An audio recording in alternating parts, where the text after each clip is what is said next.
해상에서의 전략자산 1순위를 꼽으라면 당연 항공모함을 꼽을 수 있습니다. 1950년 중국과 대만 간의 긴장 관계가 심화될 때마다 미 항모 전단이 계속 간섭하여 중국을 압박했습니다. 이로 인해 중국의 항공모함에 대한 관심은 이때부터 시작되었습니다. 그러나 그때 당시 전형적인 연안 해군인 중국은 항공모함을 건조할 기술은 없었지만 자금이 조금 있어 1970년대부터 항공모함 보유에 대한 의견을 제시하며 마오쩌둥을 직접 찾아가 건의서를 올려 1982년 이후 항공모함 사업을 추진하게 됩니다. 이로 인해 최초 중국에 배치된 항공모함이 바로 라오닝 항공모함입니다. 이 항공모함의 과거는 아주 화려합니다. 소련에서 건조하던 어드미럴 쿠즈네초프급의 2번함으로 소련의 붕괴로 재정난 탓에 70%에서 건조 중에 있다가 중단되고 우크라이나 정부가 국유화했지만 자리도 많이 차지할 뿐더러 운용할 비용이 만만치 않아 골칫거리였습니다. 이때 시기적절하게 홍콩의 작은 회사를 앞세운 중국이 우크라이나에게 야, 이거 우리 써도 돼? 이거 가져가서 해상 카지노 만들 거야. 잘 되면 너네도 초대해줄게. 라고 하면서 2천만 달러에 사들였습니다. 당시 많은 사람들은 한 국가의 전략자산을 카지노로 만들다니 어처구니가 없으면서도 해외의 많은 군사 전문가들은 적지 않은 충격을 받았습니다. 하지만 이 모든 것은 중국의 해상 굴기의 첫 바늘이 가장 중요한 법 외부에 노출시킬 수 없었을 뿐더러 궁극적인 목표는 미국의 간섭으로부터 벗어나겠다라는 강한 의지였습니다. 하지만 실질적인 목표는 중국의 경제 개발을 위한 중국과 맞닿아 있는 주변국과 영해를 둘러싸고 있는 해상 자원을 차지하기 위함이었습니다. 베트남 팔라셀 군도, 필리핀 스플레필리 군도, 일본 센카쿠 열도와 같은 나라들과 영유권 분쟁으로부터 우위를 점하려는 야심찬 계획이었습니다.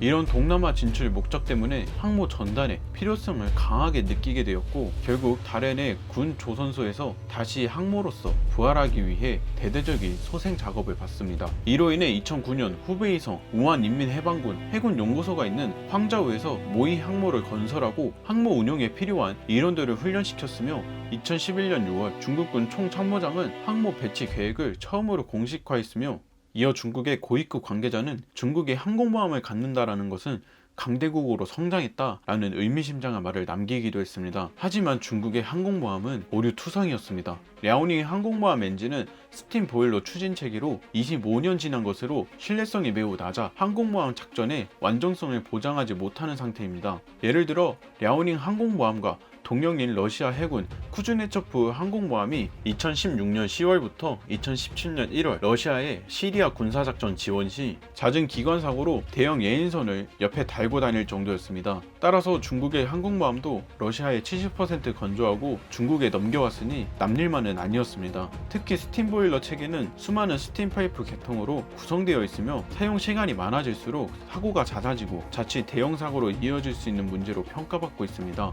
랴오닝 항공모함은 2012년 취역 이후 잦은 기관 고장으로 인해 지금까지 4회의 건성거 수리를 거쳤습니다. 건성거는 엔진 고장이 심각한 경우에 적용되는 수리 방법 중 하나이며 중국의 일부 보도는 중국 해군이 랴오닝 항공모함 스팀 보일러를 가스 터빈으로 교체했다고 하나 가스 터빈만으로 항공모함 4개 스크류에 동력을 전달하기엔 무리가 있다 라고 전하였습니다. 또한 랴오닝과 산둥 항공모함 모두 스키 점프와 착륙 제어 기어 방식을 채택하고 있는데 이는 비행 갑판 면적을 적게 사용할 수 있는 장점이 있지만 이륙 시에 조종사가 엔진을 스스로 조종하는 자유 이륙 방식에 의해 고도의 조종사 숙련도가 요구되고 함재기 엔진이 쉽게 손상될 뿐만 아니라 날개에 충격이 크다라는 단점을 가지고 있어 구소련 이후 인도 해군만이 사용하는 방식입니다. 즉 함재기 조종사가 기계적 이착륙 장치에 도움을 받는 것이 아닌 오로지 조종사의 숙련도에 의해 잦은 엔진 과부하와 날개 손상으로 함재기 수명이 단축된다는 것입니다.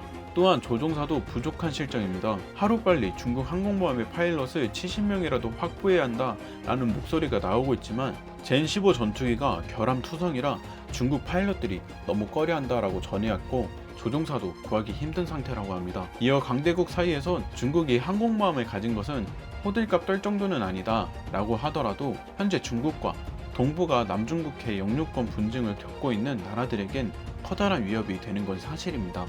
또한 일본이 항공모함 보유를 공식화하고 중국이 항모 전략을 강화하면서 동북아에서 항공모함을 둘러싼 경쟁이 치열하게 벌어지고 있습니다. 중국은 서해에서 랴오닝 항공모함을 이용해 무력 도발을 일삼고 있으며 해상 자원을 더 많이 가져가려는 모습들을 보여주고 있습니다.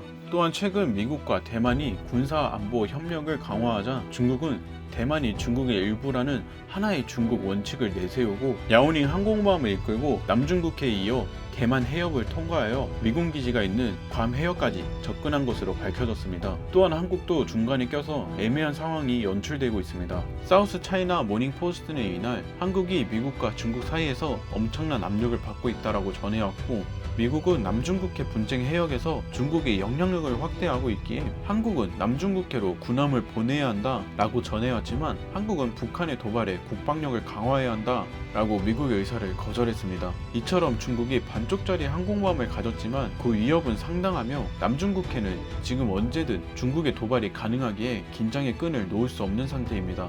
우리나라도 하루빨리 국방력을 강화하여 자신의 목소리를 낼 수 있는 대한민국이 되었으면 합니다. 시청해주셔서 정말 감사합니다. 오늘도 좋은 하루 보내시길 바랄게요.